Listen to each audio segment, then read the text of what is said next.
Today we're going to be testing out the Subzero winter package of the P100D Model X that was just released.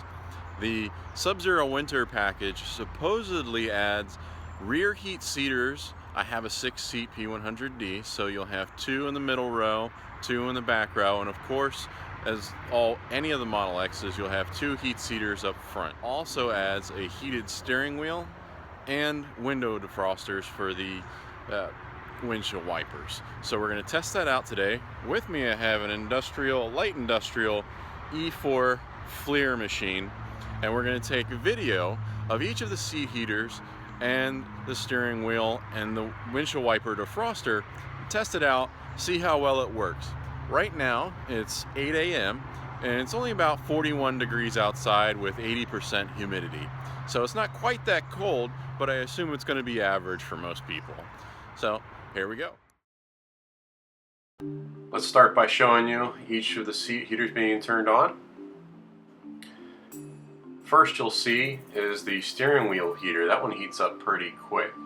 Next we have, underneath of that, we have the windshield defroster. Now I know most of you don't know if they were going to have wiper defrosters or not, but this is actually on the glass. It's underneath where the windshield wipers are. It's not the windshield wipers themselves. Don't worry, it's not going to cost a lot of money to replace the windshield wipers. I've had that question from a dozen owners. Now you see how fast the steering wheel heats up over there on the top.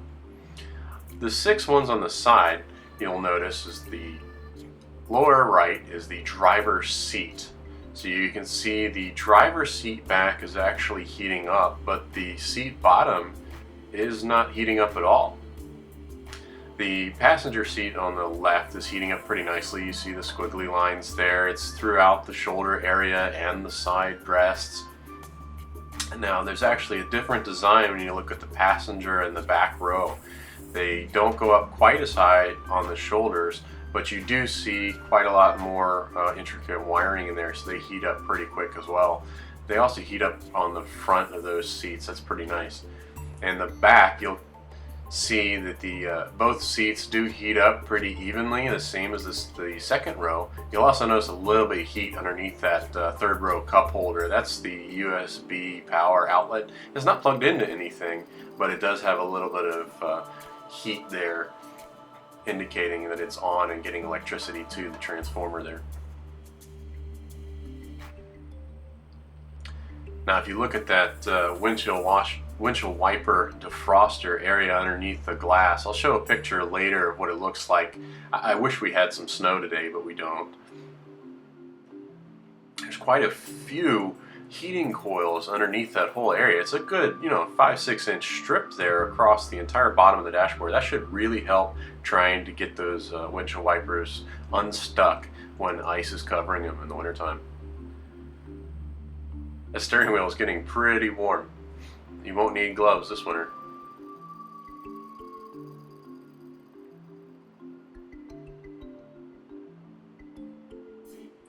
So you can definitely see in the driver's area in the bottom right, when the driver's seat, you can definitely confirm that the bottom seat is not plugged in, I assume, so we'll be taking that in for a warranty service.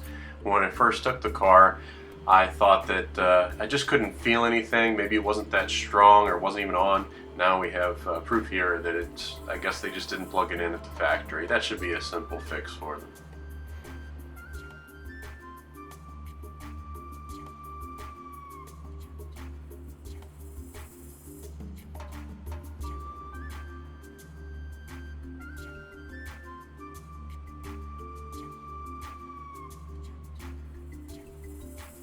You might notice on the interior, all of the temperatures are in the high 30s. This is Fahrenheit, so you're talking slightly above freezing temperatures here, 38 to 40 degrees on the seats.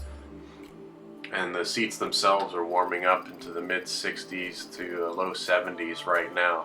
The steering wheel, on the other hand, is almost 90 degrees, so that's actually pretty warm to the touch. It's not hot.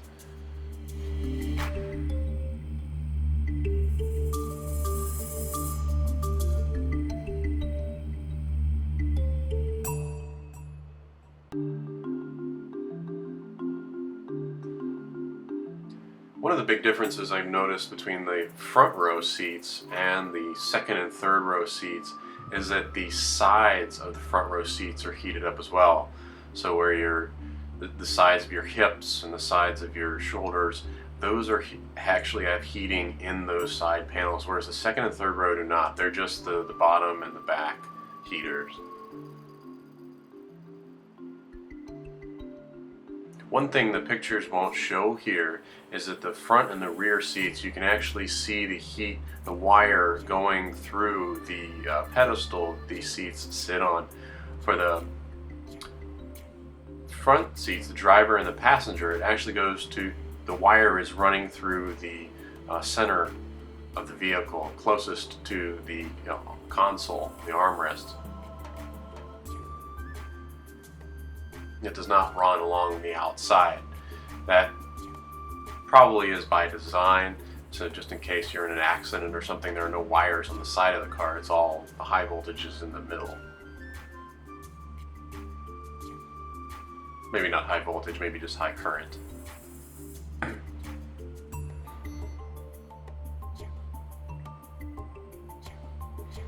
And I apologize, the FLIR camera doesn't have any shaking correction or anything like that, so you're seeing my hands move around, and I wish it had higher resolution. It is only 320 by 240, so I have to kind of physically go in and look at it. So for our last test, I want to show you how fast that the Model X heats up compared to the Model S. As you may already know, the Model X does share the same front heater and air conditioning unit as the Model S, but the X also adds an additional HVAC and heating unit in the passenger rear compartment in the wheel well, so that we should have double the amount of heat coming out during cold weather months. Now let's see exactly how that works. So what we have here is the front and the rear heaters. On the top you have the front. You also have an electrical power consumption graph. I was plugged in at the time of each of these tests, so I can see exactly what the kilowatt consumption was from the high power wall charger. One of the things you'll notice from the graph is the heating element that is in the front of the vehicle, the same one it's shared with the S, is actually almost twice the amount of power as the one in the rear. You'll easily be able to see this difference once with the temperatures, once it warms up in a couple minutes, how much hotter the front of the car actually will get than the rear of the car. When you're looking at the bottom for the rear of the vehicle, you'll notice that the heating vents that are closest to the heater, which is in the rear of the car or the passenger side, that particular vent will get the hottest quickest.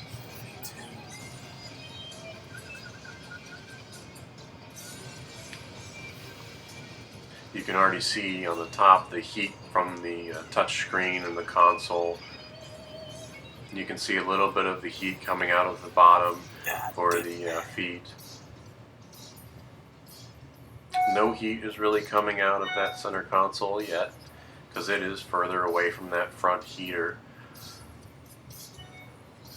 While it may make sense that those vents that are sitting on the armrest pointed towards the second and third row is connected to the front heater, just like it is in the Model S. In the Model X, it doesn't really make a lot of sense, because that you might have a different temperature you want for the second row, and they're going to be getting hit with two different sets of temperature. From the side, they're going to be getting hit from one temperature control, and then from the center, a different temperature control.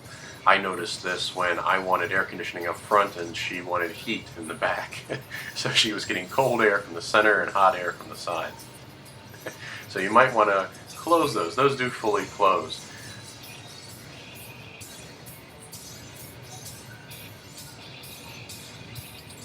The other thing you'll want to pay attention to in the second and third row, due to the heat difference, is that there's actually a very big heat difference.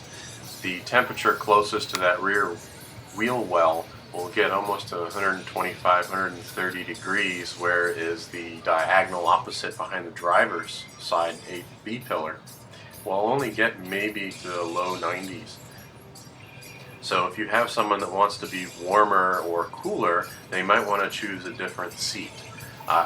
You can also do this if you have a baby carrier or something like that and you want the baby carrier warmer or cooler. You'd put them on the passenger side or the driver's side. The driver's side would be cooler, the passenger side would be warmer in that second row. If you want them the warmest, you'd obviously put it in the third row, which might be a little bit harder to get to.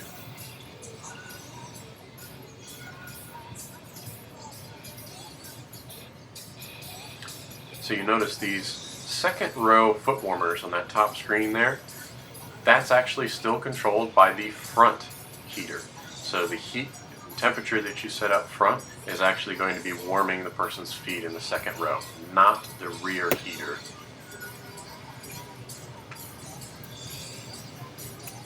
That's something that's not intuitive. You'll want to keep that in mind.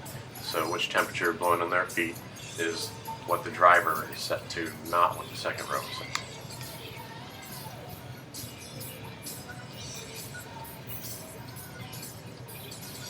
You can already see that double power being taken from the front, a good 20 degrees hotter coming out of those vents than in the back vents for the same amount of time.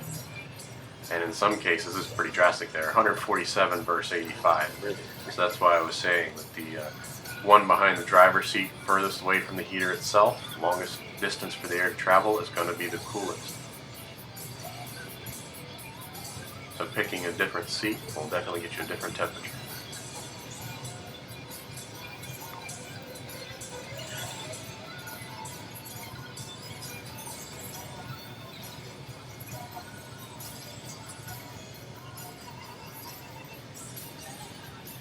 And it's just good to note that other cars have the exact same issue when it comes to heat distribution and balancing. So if the heater is closer to one vent than it is to the other, they are going to have the same differential as well in any other car.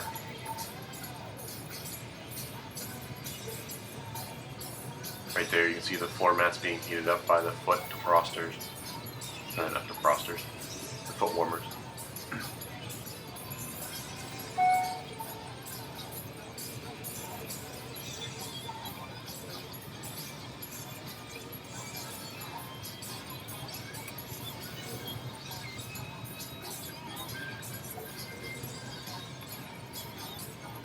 Does a pretty good job of warming up the second row foot well there, and you can see how it's coming out.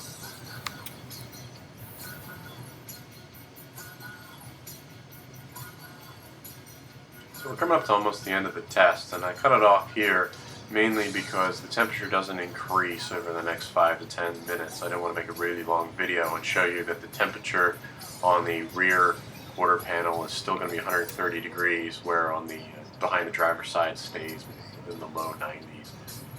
It never actually balances out.